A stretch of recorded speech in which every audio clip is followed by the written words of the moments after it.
Désormais, plusieurs fois par jour, Nicole Épercieux doit quitter son garage, direction le bout de la rue où se trouve garée sa voiture personnelle. Donc là, vous êtes obligé de mettre un ticket? Tout à fait, puisque sinon je suis en infraction. Étant donné qu'on ne sait pas à quel moment ils doivent passer, pour éviter ce désagrément de prendre une amende. Le 1er juin dernier, le stationnement dans la rue de nuit, comme dans d'autres rues avoisinantes, est devenu payant. Du matin jusqu'au soir, non-stop. Résultat, toutes les 3 heures, les commerçants et artisans doivent s'acquitter d'un nouveau ticket. Cette histoire me revient en moyenne à 320 € par mois. Parce que le calcul, ça me fait à peu près 30% de mon salaire.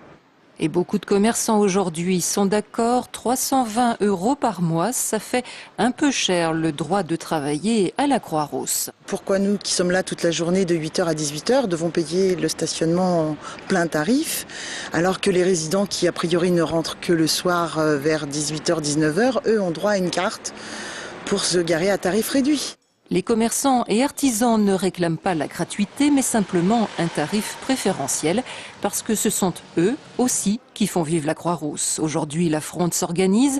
Une pétition et ses 440 signatures devraient être transmises dans la semaine au maire d'arrondissement.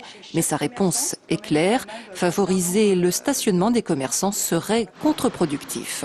L'enquête qu'on a menée montre qu'en journée, les places sont occupées à 32% par les résidents dans la zone de stationnement payant.